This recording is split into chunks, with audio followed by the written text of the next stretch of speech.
In the Senate, 7 Republicans joined all the Democrats to provide a majority for conviction, but failed to reach the 2/3 vote required for removal from office. If all votes for Trump were not counted, Kamala Harris would be elected president. Can you believe this? This is an insurrection! Are you worried that our intelligence agencies are doing the same thing domestically? Am I worried? Well, I know that they're not. They're not manipulating Americans? They're not. How do you know that? Controlling the flow of information? Yeah, did you have some evidence otherwise? Yes. That you'd like to share? I mean, Okay. before the Any serious? He didn't even let him answer, Dan. Democrats are now plotting to stop Trump from taking office. I remember in 2020 when people were talking about this, they were called insurrectionists and extremists. So we have to ask that very same question about these two folks. Evan A. Davis and David Schulte, two opinion contributors who are now saying and urging Congress to block Trump from taking office, which is curious because I think Fani Willis prosecuted a bunch of people for thinking about ideas like this, about the transition of power, peaceful trend, all this stuff. Now they want Trump to be prevented from his rightful place. Here is what the article says. This article is pretty biased and poorly constructed. They wrote, the Constitution provides that an oath-breaking insurrectionist is ineligible to be president. And you could even argue with that premise. This is the plain wording of the 14th Amendment. They say the insurrection clause. No person committing an insurrection shall take office. Now, the House of Representatives can remove that by a 2/3 vote. They say, we have already come to a conclusion that Trump is disqualified, and so now we just need Congress to take action. Disqualification is based on insurrection against the Constitution, and they say Trump is an insurrectionist. It's already been litigated. The first of these was the second impeachment trial, of which Trump was not convicted. And watch this sneakiness. They say on January 13th, President Trump was impeached for incitement of insurrection. That was in the House of Representatives. Then it goes over to the Senate. Remember, we were here. At the trial in the Senate, 7 Republicans joined all the Democrats, here you go, watch, to provide a majority for conviction, but failed to reach the 2/3 vote required for removal from office. See that? These people are total liars. Provide a majority for conviction. It's sneaky, but it's very dishonest. So does that mean Trump was convicted? He just wasn't removed? Or is it 2/3 for conviction, not a simple majority? Inciting insurrection encompasses engaging in insurrection against the Constitution, which means you can be disqualified. So that was one. They say we've already decided this. So first of all, they failed their own standards. They say it's already been litigated in Colorado because there was a 5-day hearing there where that judge said Trump was not disqualified. And then the Colorado Supreme Court affirmed that and actually did disqualify him. Then remember, the Court of Appeals held that they cannot disqualify, and Trump came back on the ballot. But the lower level court did find that Trump engaged in an insurrection. So that's finding number 2. So they're laying the foundation so that the Congress people can go in and object to Trump. Then we also have this bipartisan inquiry, which is what they're referencing to be the January 6th Select Committee. They say it was bipartisan because Nancy Pelosi violated her own House rules and appointed Liz Cheney and Kinzinger to this. And they found Trump was an insurrectionist. Now, they say all of this is enough. The majority is saying that they can now remove Trump. There's legislation that also exists. And so just watch this. They say the act specifies 2 grounds for objection to an electoral vote. If they're not regularly given, then they can vote to disqualify. So they're saying we want 20% of the members of each house to invalidate the electors from the state. Fani told us that was a crime to call for that or to start moving for that. It was part of an ongoing conspiracy, racketeering, to say Congress should find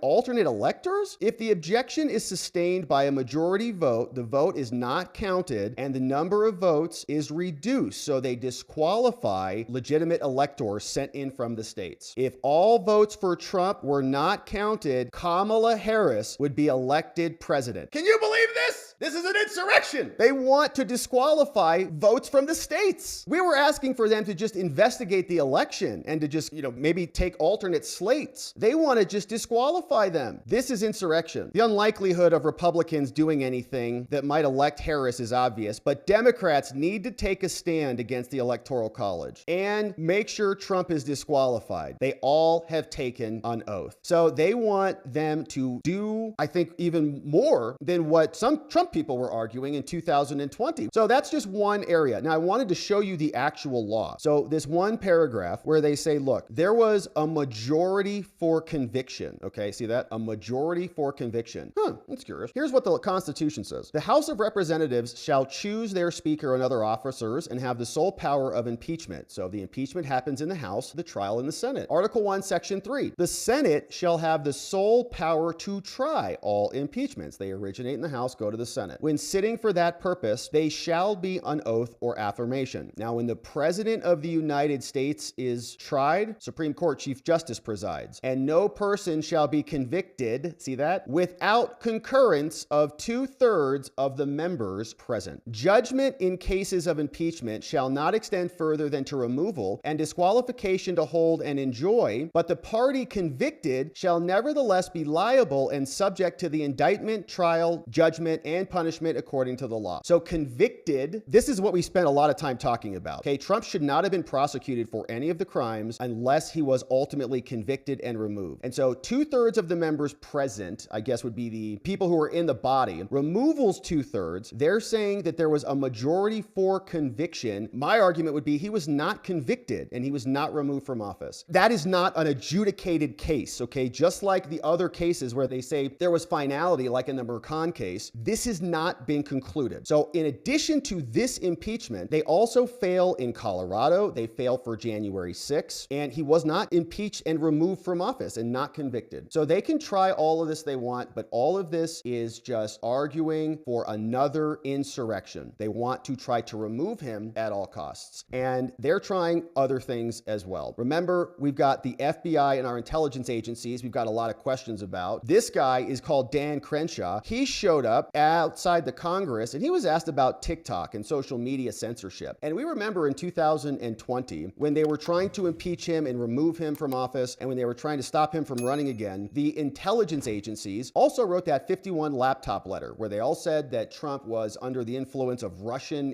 interference. Here was Crenshaw outside being asked a question about TikTok and whether or not our own intelligence agencies and these 51 people who tried to get Biden elected and may have been successful in 2020, if they're interfering as much as TikTok. Here's this exchange. Access to everything TikTok has, which means data on all Americans. And with data and with access to your, app that you're addicted to, you can vastly manipulate an entire population, which the Chinese have done already. Are you worried that our intelligence agencies are doing the same thing domestically? Am I worried? Well, I know that they're not. They're not manipulating Americans? They're not? How do you know that? Controlling the flow of information? Yeah, did you have some evidence otherwise? Yes. That you'd like to share? I mean, okay. Before the Any serious? He didn't even let him answer, Dan. Congressman, you asked for an example of the U.S. intelligence agencies meddling in our information. What about before the 2020 election when 50 members came out and said the Hunter Biden laptop was Russian disinformation? Does that count? No, because they were retired. They were retired, but the FBI had the laptop for over a year. There's nothing even close to what TikTok is.